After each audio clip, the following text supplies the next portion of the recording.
اس سے بہتر اور بلند صلوات ہدیہ کریں۔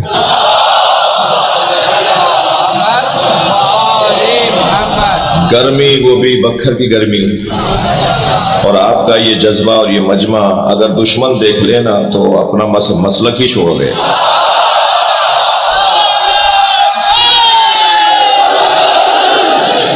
جا کے کوئی شیعوں کے دشمن کو خبر کرے کہ ہمارا جذبہ ہی تمہاری نسلوں کو برباد کر دے گا، اس جذبے کا مقابلہ ہی نہیں ہو سکتا۔ اول تو مجھے معاف کیجیے گا، پاکستان میں ہمارا کوئی دشمن نہیں ہے، ہماری دشمنی کرنے کے لیے قابلیت چاہیے جو ان میں نہیں ہے۔ ہر ایک کو اپنا دشمن نہیں ماننا، کوئی ہے ہی نہیں ہمارا دشمن۔ یہ جنہوں نے دیواریں کالی کی ہیں نا تکفیری نعروں سے، یہ ہمارے دشمن نہیں ہیں جی۔ ہماری دشمنی کرنے کے لیے صلاحیتیں چاہیے جو ہیں ہی نہیں۔ یہ آج منہ چھپائے بیٹھے ہیں اور ہم ایسے مجلس کر رہے ہیں۔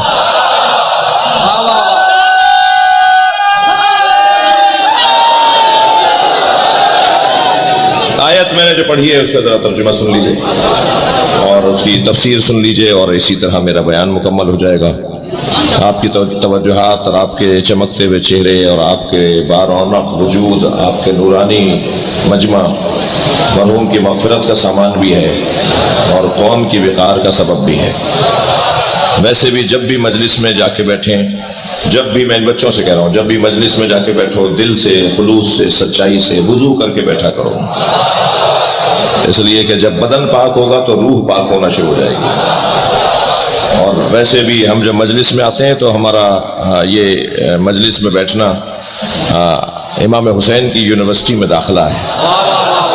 سن 61 ہجری میں امام حسین نے جس عالمی اوپن یونیورسٹی کی بنیاد کربلا میں رکھی تھی، اس کا ایک کیمپس ہے بکھر میں، اور اس یونیورسٹی کا رنگ دیکھیے کہ یہ چھوٹا سا بچہ بھی کچھ سیکھنے آیا ہے، وہ بزرگ بھی کچھ لینے آیا ہے، وہ ٹھیلا چھوڑ کر بھی، ککڑی چھوڑ کر بھی کوئی بندہ بیٹھا ہے، فیکٹری کا مالک بھی بیٹھا ہے، زمیندار بھی بیٹھا ہے، اور ہاری بھی بیٹھا ہے۔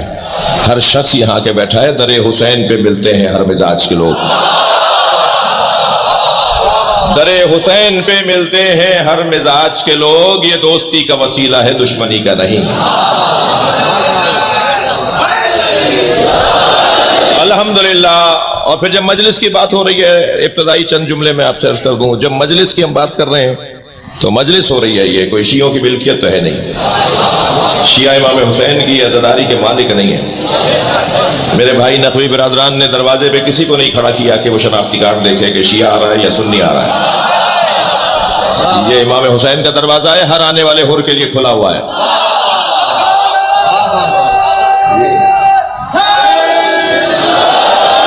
کسی پر کوئی پابندی نہیں ہے۔ ویسے بھی ہم مجلسیں معمولاً امام بارگاہوں میں کرتے ہیں، مسجدوں میں مجلس نہیں کرتے۔ سارے مسلمان مسجد بناتے ہیں، ہم بھی بناتے ہیں، یہاں بھی مسجد بھی موجود ہے، ہم مدرسہ بھی بناتے ہیں، ہم امام بارگاہ بھی بناتے ہیں، ہم دین پہ خرچہ زیادہ کرتے ہیں، اس لیے کہ مسجد میں ہندو اور یہودی نہیں جا سکتا۔ کل اگر عیسائیوں نے شکایت کر دی اللہ سے کہ ہم دین سمجھنے گئے تھے، مسلمان تو مسجد میں آنے نہیں دیتا تھا، کوئی جواب نہیں دے سکے گا۔ آپ جواب دیں گے کہ ہم نے مسجد کے ساتھ امام بارگاہ بنایا ہی اس لیے تھا کہ یہ حر کے لیے کھلا ہوا ہے۔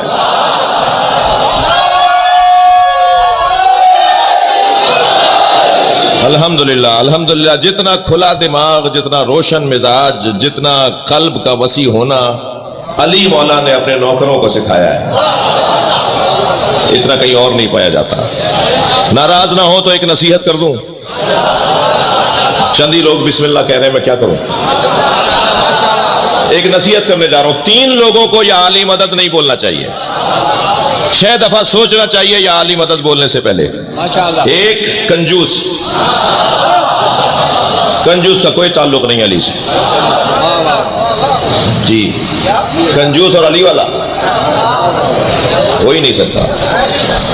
کالر ادھڑا ہوا ہے، پائچے پھٹے ہوئے ہیں، بٹن ٹوٹے ہوئے ہیں، کون ہے یہ؟ بکھر میں 5 دکانیں ہیں ان کی۔ جو اپنے اوپر پیسہ نہیں لگاتا وہ امام بارگاہ میں کیا لگائے گا؟ جو اپنے اوپر پیسہ نہیں لگاتا وہ مدرسے میں کیوں لگائے گا؟ مولانا میں خمس اس لیے نہیں دیتا کہ مولوی صاحب کھا جاتے ہیں، تو جو تم نہیں دے کے کھا رہے ہو تو جو نہیں دے رہا وہ بھی تو کھا رہا ہے. تو اگر پکڑائی اس کی ہونی ہے تو پکڑائی تمہاری بھی ہونی ہے. جو نہیں دیتے میں ان کی بات کر رہا ہوں. اور خمس لگ کہاں رہا ہے ہمیں تو پتہ نہیں خمس کہاں جا رہا ہے. تم نے دیا ہوتا تو تمہیں پتہ ہوتا کہ کہاں لگ رہا ہے. جو دینے والے ہیں انہیں پتہ ہے کہ کہاں لگ رہا ہے. تمہارا واسطہ ہی نہیں ہے کچھ تو تم کیوں پوچھ رہے ہو کہ کہاں لگ رہا ہے. ماشاءاللہ ماشاءاللہ. کنجوس اور علی والا ہو نہیں سکتا. ایک جوان میرے پاس حضور آیا, کہنے لگا قرآن کی ایک آیت مجھے سمجھ میں نہیں آ رہی. میں نے کہا وہ کون سی آیت ہے جو تمہیں سمجھ میں نہیں آ رہی؟ کہنے لگا قرآن میں آیت ہے والذین ينفقون فی السراء والضراء. ایک گھرانہ, ایک خانوادہ, ایک قبیلہ ایسا بھی ہے جو ان کے پاس ہوتا ہے تب بھی دے دیتے ہیں, نہیں ہوتا تب بھی بانٹ دیتے ہیں. کہنے لگا ان کے پاس ہوتا ہے دے دیتے ہیں یہ تو سمجھ میں آتا ہے, ان کے پاس نہیں ہوتا تب بھی دے دیتے ہیں, کیسے سمجھوں؟ میں نے کہا اور پوچھو مجھ سے کیا سمجھنا چاہتے ہو؟ کہا مولانا پیسے ہوں گے تو ہم سخی ہوں گے. میں نے کہا نہیں, تم سخی ہوتے تو تمہارے پاس پیسہ ہوتا.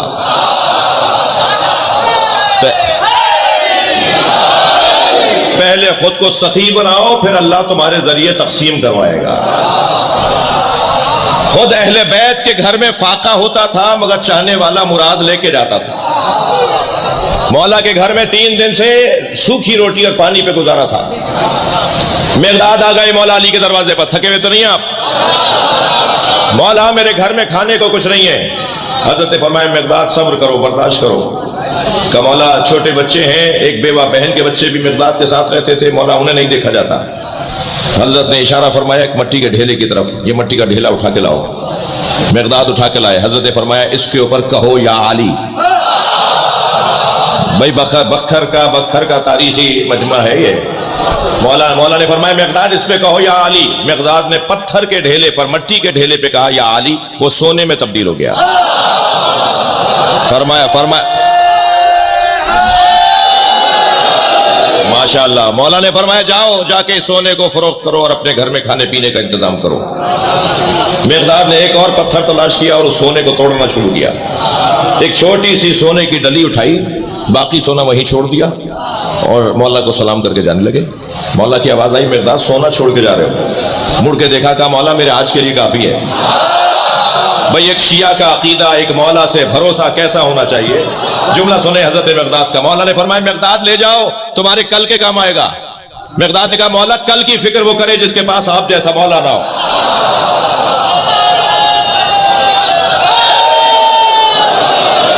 یہ گھرانہ دارائی میں بھی دیتا ہے, ناداری میں بھی عطا کرتا ہے. بکھر پرانا شہر ہے, شاعر حضرات تشریف فرما ہے. شاعری میں میرے بھائی نے مجھ سے پہلے ابھی کلام پڑھا. شاعری میں شاعر کی 2 کیفیتیں ہوتی ہیں. ایک آمد کی کیفیت ہوتی ہے, ایک آورد کی کیفیت ہوتی ہے. ایک مرتبہ شاعر قلم اٹھائے بغیر 10 مصرے کہہ دیتا ہے. ایک آمد کا سلسلہ ہوتا ہے, مصرے ذہن میں آتے جاتے ہیں, وہ لکھتا چلا جاتا ہے. اور کبھی کبھی ایسا بھی ہوتا ہے کہ ایک مصرع 10 دن میں نہیں ہوتا, اٹکا ہوا ایک مصرے کے اوپر. بھائی کلام کا کیا ہوا؟ کہا جی مصرع نہیں ہو رہا, کلام آگے بڑھ ہی نہیں رہا. چلے کوئی بات نہیں, شعر کہنا تو آتا ہے, زبردستی کا مصرع کہہ دیتے ہیں. یہ کہلاتا ہے آورد, زبردستی کی بھرتی. جیسے شاعروں کے ہاں آمد کی کیفیت ہوتی ہے نا, اہل بیت کے ہاں سخاوت میں آمد ہے. دروازے پر مسکین, یتیم اور اسیر آیا تھا, مساکین نہیں آئے تھے, یتامہ نہیں آئے تھے, اسرا نہیں آئے تھے. وَيُطْعِمُونَ الطَّعَامَ عَلَىٰ حُبِّهِ مِسْكِينًا یتیماً وَاسِیرًا. یتیم آیا تھا, یتامہ نہیں. مسکین آیا تھا, مساکین نہیں آئے تھے. اسیر آیا تھا, اسرا نہیں آئے تھے. ایک روٹی دے دیتے اس کا بھی پیٹ بھر جاتا, یہاں بھی افطار ہو جاتا. مانگنے والا ایک تھا, روٹیاں 5 ملی. اگر مولا علی سے میں کہوں یا علی آپ ایک روٹی اسے دیتے, باقی آپ بھی کھا لیتے. عجب نہیں, مولا کا جواب آئے مانگنے والے نے کب کہا تھا مجھے علی کی روٹی چاہیے. جو اہل بیت کے دروازے پر آ کے مانگے گا سب اسے عطا کریں گے. ایسے سخیوں کے ماننے والے. لہذا علی کا ماننے والا بولیے کنجوس نہیں ہو سکتا. دوسرا شخص بتاؤں کہ جسے 6 دفعہ سوچنا چاہیے یا علی مدد کہنے سے پہلے. دوسری کمزوری علی والوں میں کون سی نہیں ہوتی؟ علی کا چاہنے والا بزدل نہیں ہوتا. جو ڈر جائے, جو دب جائے, جو گھبراتا ہو, وہ علی والا نہیں ہو سکتا. جی پریشان ہو جائے, میرے بچوں جوانوں، مزدوری محنت کرنے والے غریبوں، علی تم سے بہت پیار کرتے ہیں۔ علی مولا غریبوں سے اتنا پیار کرتے تھے، فقیروں سے اتنا پیار میرے مولا کا تھا۔ سنیں جملہ کہ مالک اشتر کہتے ہیں کہ علی فقیروں سے اتنا پیار کرتے تھے کہ میرا دل کبھی کبھی کہتا تھا کاش میں بھی فقیر ہوتا۔ ساتھ بٹھاتے تھے، کھانا ساتھ کھلاتے تھے، ان کی بستی میں چلے جاتے تھے۔ یہ کیا کرتے تھے علی؟ اہل دقت بیٹھے ہیں، سیاسی لوگ تشریف فرمائے، زمیندار لوگ بیٹھے ہیں، حیثیت والے لوگ بیٹھے ہیں، کیا کرتے تھے علی مولا؟ سب سے بڑی کمزوری بد اعتمادی ہے، اور سب سے بڑی دولت اعتماد ہے۔ اگر کسی کی 10 لاکھ کی تنخواہ ہو اور وہ بد اعتماد ہو، اور کوئی 100 روپے بچاتا ہو اور پر اعتماد اور با اعتماد ہو، بتاؤ امیر کون ہے؟ امیر وہ ہے کہ جو با اعتماد ہے۔ غریب حقیقت میں وہ ہے کہ جس کے پاس پیسہ بہت ہے مگر بد اعتماد ہے۔ سب سے بڑا عنوان مولا کی زندگی میں خود نبی نے فرمایا یا علی زینک اللہ بالزہد فی الدنیا وحب المساکین۔ اللہ نے یا علی تمہیں 2 چیزوں سے سجا کے بھیجا ہے۔ اللہ نے تمہیں سجایا ہے، اللہ نے تمہیں دنیا کا زاہد بنایا ہے، مسکینوں سے پیار کرنے والا بنایا ہے۔ علی جس کے ساتھ، اچھا یہ چھوٹا سا بچہ ہے، اگر میں اس سے ہاتھ ملا لوں، میری کوئی حیثیت نہیں ہے، مگر میں اس سے ہاتھ ملا کر اس کی خیریت پوچھ لوں، اس کا نام پوچھ لوں، اس کی کلاس پوچھ لوں، کون سے اسکول میں پڑھتے ہو، کیا پڑھتے ہو، یہ شاید 10 دن تک لوگوں کو ٹھہرا کے روک کے بتائے گا کہ فلاں نے مجھ سے یہ پوچھا تھا۔ اعتماد بڑھ جائے گا اس کے اندر، شخصیت اس کی بننے لگے گی۔ یوں ہی سرکار دو جہاں نے بچوں کو اہمیت نہیں دی ہے جی۔ اگر میں جو کچھ حیثیت نہیں رکھتا ایک بچے سے بات کر لوں تو اس کی شخصیت میں اضافہ ہونا شروع ہو جائے۔ علی مولا غریبوں سے بات کرتے تھے۔ خبردار بڑی گاڑی سے اترنے والا امیر نہیں ہوتا، اور پیدل ہونے آنے والا ذلیل نہیں ہوتا۔ خبردار کسی کے کپڑے پھٹے ہوئے دیکھو تو اسے ذلیل نہ سمجھنا، ویسے بھی اللہ نے اپنے ولیوں کو فقیروں میں چھپایا ہوا ہے۔ اور اگر کوئی امیر آدمی کوئی مہنگے کپڑوں اور مہنگی گاڑی میں آ رہا ہو تو اس کو اس بنیاد پہ روب میں نہ آنا کہ وہ بڑا آدمی ہے۔ کیا معلوم کہ جس نے مہنگے کپڑے پہنے ہوئے ہوں اور بڑی گاڑی سے اتر رہا ہو وہ علاقے کا یزید ہو، اور کیا معلوم جس کا پائچہ پھٹا ہوا وہ اللہ کا ولی ہو۔ خبردار کپڑوں کی بنیاد پر، بنگلوں اور گاڑیوں کی بنیاد پر احترام نہیں ہوگا۔ یہ علی کا پیغام ہے، یہ میرے مولا علی کی نصیحت ہے۔ بے احترامی تو ہمیں کسی جانور کی بھی نہیں کرنی۔ میں ہرگز بے احترامی سکھانے کے لیے ممبر پہ نہیں بیٹھا، کسی جانور کی بھی بے احترامی نہیں کرنی ہے۔ ایک شخص امام حسن کے سامنے ایک بکری کو اس نے پتھر مارا، مولا کے سامنے ایک بکری کو اس نے پتھر مارا، بکری ڈر کر بھاگی، مولا نے 3 دن اس سے بات نہیں کی۔ تم نے ایک جانور کو ڈرایا ہے۔ بے احترامی تو جانور کی بھی نہیں کرنی، لہذا کسی پیسے والے کی بھی نہیں کرنی، غریب کی بھی نہیں کرنی۔ مگر سب سے بڑی بات معاشرے کے اندر تعداد کن کی زیادہ ہے مجھے بتائیے؟ متوسط بھی نہیں، متوسط سے نیچے کا طبقہ معاشرے میں زیادہ ہے۔ میں انہیں مد نظر رکھ کر بات کروں یا 5% کو مد نظر رکھ کے ہمیں بات کرنی ہوگی؟ ہمیں انہیں مد نظر رکھ کے بات کرنی ہوگی کہ جن کا زیادہ کثرت سے جن کی تعداد ہے۔ مجھے معاف کیجیے گا، بہت بری بلا ہے جسے پیسہ کہا جاتا ہے۔ یہ تو جیسے جیسے بڑھنے لگتا ہے میں ماتمی حلقے سے نکل کر کنارے پہ کھڑے ہو کے آہستہ آہستہ ماتم کرتا ہوں۔ جیسے یہ پیسہ بڑھنے لگتا ہے تو میں تو نماز جماعت بھی چھوڑ دیتا ہوں۔ جیسے جیسے میرا گریڈ بڑھنے لگتا ہے، میرا پیسہ بڑھنے لگتا ہے، میں نماز جمعہ میں بھی نہیں آتا۔ جیسے جیسے میرا پیسہ بڑھنے لگتا ہے میں پورا جلوس بھی نہیں کرتا، آدھے جلوس میں سے واپس آ جاتا ہوں۔ جیسے جیسے میرا پیسہ بڑھنے لگتا ہے مجھے ماتمیوں کے عیب نظر آنے لگتے ہیں، مجھے اپنی قوم کے عیب نظر آنے لگتے ہیں۔ شیعہ تو ویسے ہیں، تم 10 سال پہلے ایسے ہی تھے، آج پیسہ بڑھ گیا ہے تو تمہیں عیب نظر آ رہے ہیں۔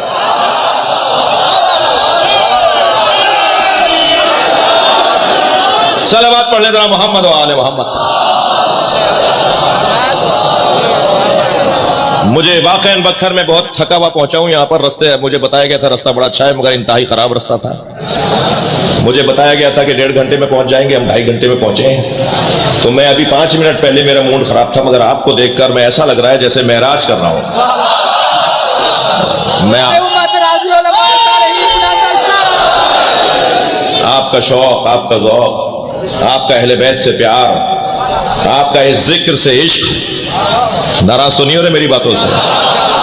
تھوڑا سا بات آگے بڑھاؤں، توجہ چاہوں گا۔ مجھے وہ سنی بڑا اچھا لگتا ہے جو لاکھوں شیعوں میں ہاتھ باندھ کے نماز پڑھتا ہے۔ بھائی بولیے، بات کیجئے تھوڑا۔ کربلا میں، مشہد میں، نجف میں لاکھوں،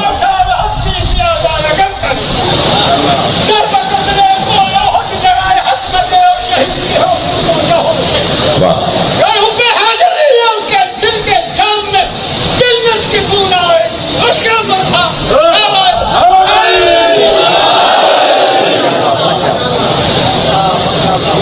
میں کچھ کہنا چاہ رہا ہوں۔ مجھے وہ سنی بہت اچھا لگتا ہے جو لاکھوں شیعوں میں ہاتھ باندھ کے نماز پڑھتا ہے۔ مشہد مقدس میں لاکھوں شیعوں کے درمیان 2 4 5 20 15 میں کہیں کہیں کھڑے کھڑے لوگ نظر آتے ہیں جو ہاتھ باندھے نماز پڑھ رہے ہوتے ہیں۔ مجھے وہ بہت اچھا لگتا ہے، وہ ہاتھ باندھ کر بتاتا ہے شیعوں سے ڈرنا نہیں ہے، مارتے نہیں ہیں۔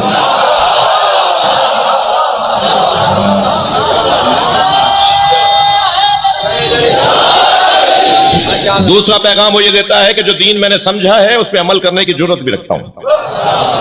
مجھے جو دین بتایا گیا ہے میں اس کے اوپر جرت رکھتا ہوں کہ عمل کروں۔ جتنا پیارا وہ سنی لگتا ہے جو لاکھوں شیعوں میں ہاتھ باندھ کے نماز پڑھتا ہے، مجھے اتنا ہی برا وہ شیعہ لگتا ہے جو 4 سنیوں میں ہاتھ باندھ لیتا ہے۔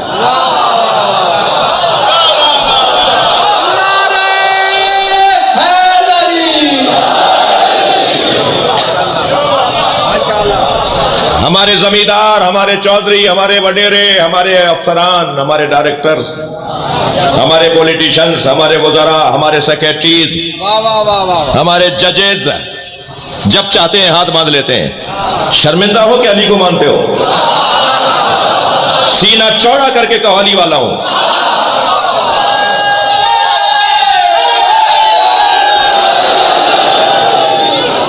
اعتماد کے ساتھ کہو کہ فقہ جعفریہ پہ عمل کرتا ہوں۔ شرمندہ نہیں ہو کہ امام صادق کے حکم پر عمل کرتا ہوں۔ مجھے فخر ہے کہ میں امام صادق کے فقہ پر عمل کرتا ہوں۔ کیا پریشانی ہے؟ دور بدل گیا۔ انہوں نے 10 سال پہلے تک خوب ہمیں مار لیا اس ملک میں، اب وقت بدل گیا ہے، ہمت کا وقت ہے، دور تبدیل ہو رہا ہے۔ مجھے امام کے آنے کی خوشبو آ رہی ہے، امام کے ظہور کی خوشبو آ رہی ہے، حقائق کھلنا شروع ہو گئے ہیں، بہت ساری الجھنیں دور ہونا شروع ہو گئی ہیں۔ میں جتنی باتیں کر رہا ہوں وہ سنی بھائیوں کے خلاف وہ سوچ بھی نہیں سکتا۔ میں خود شہنشاہ حسین نقوی سنی ہوں، میری خواہش ہے کہ سارے سنی بھی شیعہ ہو جائیں۔ ہو نہیں سکتا کہ کوئی شیعہ اور وہ سنی نہ ہو، ہو نہیں سکتا کوئی شیعہ اور وہ سنی نہ ہو نہیں سکتا کوئی سنی اور وہ شیعہ نہ ہو۔ یہ کیسا سنی ہے جو یہ عالی مدد نہیں بولتا؟ یہ کون سا سنی ہے جو اہل بیت سے محبت نہیں کرتا؟ ہو نہیں سکتا، مانا نہیں جا سکتا کہ کوئی سنی اور وہ اہل بیت کا محب نہ ہو۔ بات سنی شیعہ کی نہیں کر رہا، مگر میں شیعوں کو اعتماد دینے کی بات بھی کر رہا ہوں، ان بچوں اور جوانوں کو۔ میری طرف توجہ کریں گے، بچوں کا مجلس میں لانا بھی ضروری ہے اور ان کو کنٹرول کرنا بھی ضروری ہے۔ اور جو لے کر آئے نا وہ اپنے ساتھ ہی بٹھائے انہیں، وہ لانے کے بعد بھول نہیں جائے کہ بچہ میرے ساتھ آیا تھا۔ ایک صلوات پڑھ لیں ذرا نبی کی ذات پر، بات آگے جائے۔ پہلا شخص کنجوس کبھی علی والا نہیں ہوتا، ماشاءاللہ بکھر ماشاءاللہ۔ دوسرا بزدل علی والا نہیں ہوتا۔ تیسرا شخص کا نام بتاؤں؟ تنگ نظر، گھٹا ہوا دماغ، چھوٹے ذہن والا، بات بات میں لڑنے والا، چھوٹی چھوٹی باتوں پہ تعلقات توڑنے والا۔ وہ سنی ہے، وہ شیعہ ہے، وہ شیعوں میں وہ فلاں ہے نہ ہے اور فلانا ہے، پھر سیدوں میں وہ زیدی ہے، وہ نقوی ہے، وہ بخاری ہے، وہ کاظمی ہے، اور وہ اس علاقے کا ہے اور وہ زبان بولتا ہے۔ یہ تنگ نظری چھوٹی چھوٹی باتوں پر، اس نے مجھے سلام نہیں کیا تھا میں شادی میں نہیں بلاؤں گا، میں نقوی ہوں انہوں نے مجھے زیدی لکھ دیا تھا میرا نام بگاڑ دیا میں ان کے گھر ہی نہیں جاؤں گا۔ چھوٹی چھوٹی باتوں پہ لڑنے والا، تنگ نظری کا شکار، نفرت کرنے والا، چھوٹی باتوں پر بڑی بڑی غلط فیصلے لینے والا علی والا نہیں ہوتا۔ تھکے نہیں ہے تو میں مثال دوں، میرے مولا علی کا یہ جملہ، میرے مولا علی کا یہ فقرہ معمولاً وسعت علم علی پر ہم دلیل کے طور پر بیان کرتے ہیں۔ فرمایا لو سنیت لی الوسادہ، اگر میرے لیے مسند قضاوت کو بچھا دیا جائے، علی کہہ رہے ہیں لو سنیت لی الوسادہ لفتحت اہل تورات بتوراتہم، تو میں تورات والوں کے فیصلے تورات کے مطابق کروں گا، وَأَهْلَ إِنْجِيلَ بِإِنْجِيلِهِمْ، اور انجیل والوں کے فیصلے انجیل کے مطابق کروں گا، زبور والوں کے فیصلے زبور کے مطابق کروں گا، قرآن والوں کے فیصلے قرآن کے مطابق کروں گا، اور تورات زبور انجیل قرآن پکار کے کہیں گے جو فیصلہ علی کا ہے وہی ہمارا ہے۔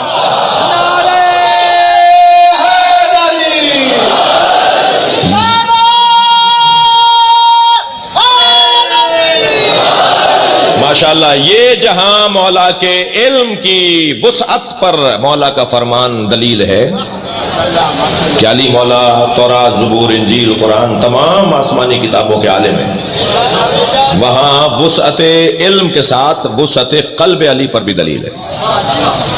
فرما دیتے انجیل منسوخ ہو گئی ہے، میں عیسائیوں کے فیصلے نہیں کروں گا، فرما دیتے تورات منسوخ ہو گئی ہے، میں یہودیوں کے فیصلے نہیں کروں گا، مگر علی عیسائیوں کو جینے کا موقع دے رہے ہیں، اپنا دروازہ یہودیوں کے لیے کھول رہے ہیں۔ مولا کے دروازے پر آنے والا سب وہ نہیں تھے کہ جو چاہتے تھے، مولا کے مخالف بھی مولا کے گھر آتے تھے۔ یہ ہے حسن علی کا۔ لہذا علی کے چاہنے والے اپنے ذہن کو ذرا وسیع کریں گے۔ میں بچوں جوانوں سے بات کر رہا ہوں، بزرگ مجھ سے ناراض نہ ہوں، تنگ نظری سے باہر آئیں گے، سب سے پیار کریں گے۔ ایک شیعہ بچوں کو نصیحت کروں گا، مٹھائی کا ڈبہ، پھول کا گلدستہ اپنے علاقے کے دیوبندی اور بریلوی عالم کے دروازے پہ لے کے جاؤ۔ بکھر میں تلاش کرو، شیعہ جوان لسٹ بنائیں کہ بکھر میں کتنے سنی عالم رہتے ہیں، اور ان کے دروازے پہ مٹھائی کا ڈبہ لے کے جائیں، گلدستہ لے کے جائیں، اور گلدستہ دے کر کہیں کہ میں شیعہ ہوں، ہمارے عالم نے کہا ہے سنی عالموں کا احترام کیا کرو۔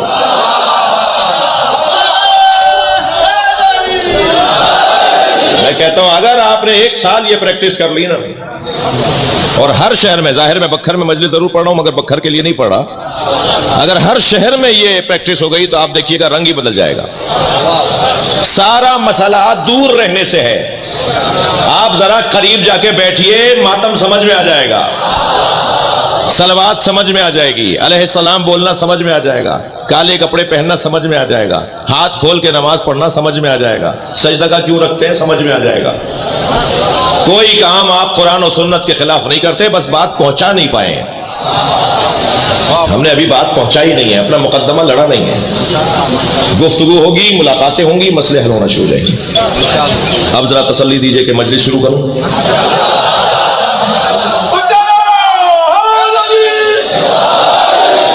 فمن حاجک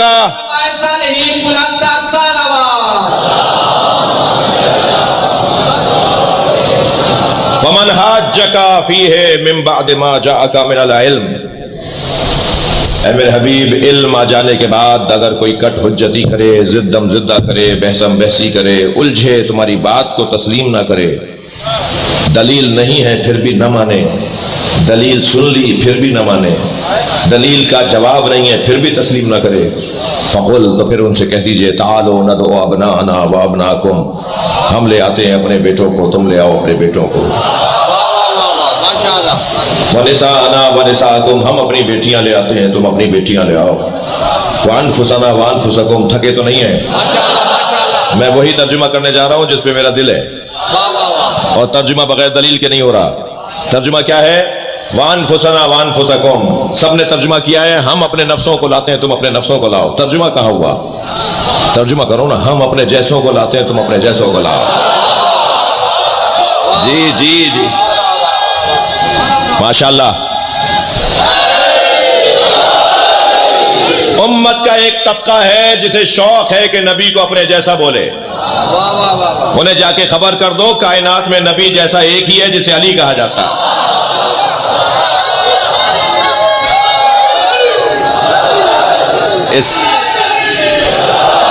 اس کائنات میں بس ایک ہی وجود ہے جو نبی جیسا ہے، اور وہ مولا علی کی ذات ہے۔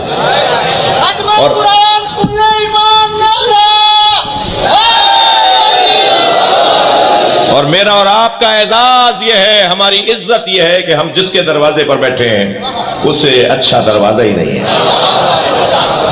دنیا کہاں بیٹھی ہے؟ ادھر منہ کر کے انہیں تو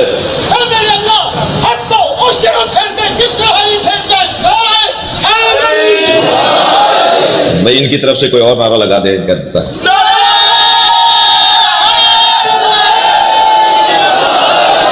توجہ کر رہے ہیں آپ حضرات؟ ماشاءاللہ ماشاءاللہ.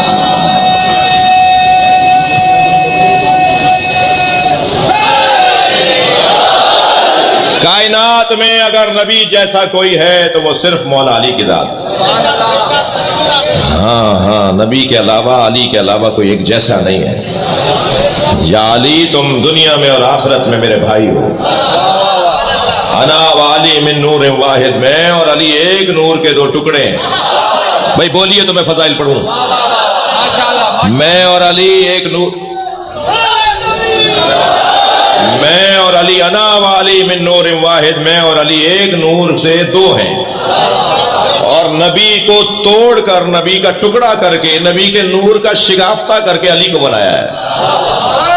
علی نبی کا جز ہے، نبی علی کا جز ہے، اور جو جز ہو جائے وہ جز کا محتاج ہوتا ہے، اور جو محتاج ہو وہ اللہ نہیں ہوتا.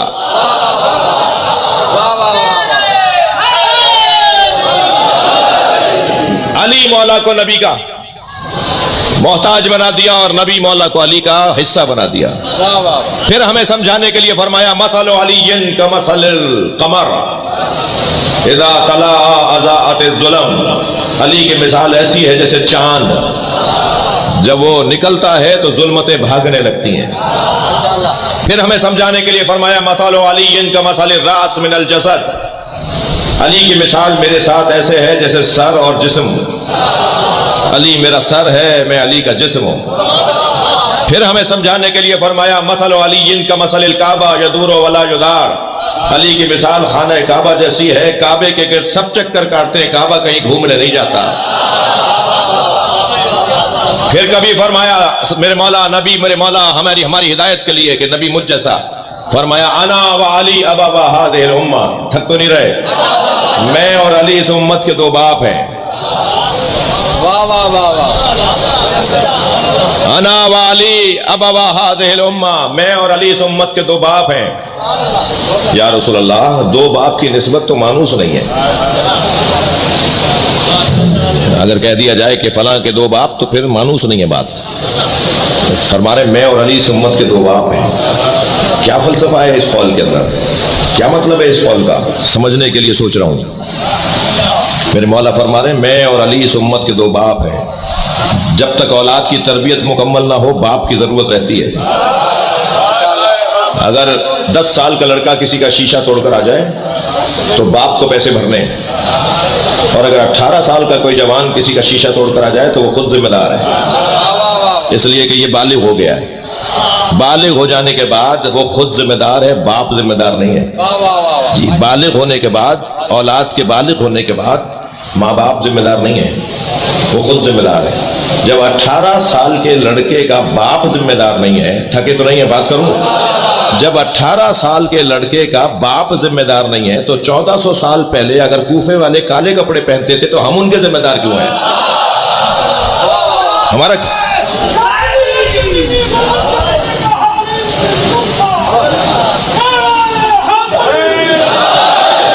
توجہ کر رہے ہیں آپ؟ باپ کی ضرورت اس وقت تک رہے گی جب تک امت بالغ نہیں ہوگی. سرکار کی 23 برس کی نبوی زندگی میں امت بالغ نہیں ہوئی. اب ایک ایسے باپ کی ضرورت ہے جو انہیں بالغ کرے، اور وہ علی ہے. لہذا جب میرے مولا علی نے 3 جنگیں لڑی ہیں تو امت کی بلوغت میں اضافہ ہوا ہے، امت کے شعور میں اضافہ ہوا ہے. امت سمجھنے لگی ہے کہ کیسے مسئلوں کو حل کیا جاتا ہے. اس سے پہلے پتہ ہی نہیں تھا.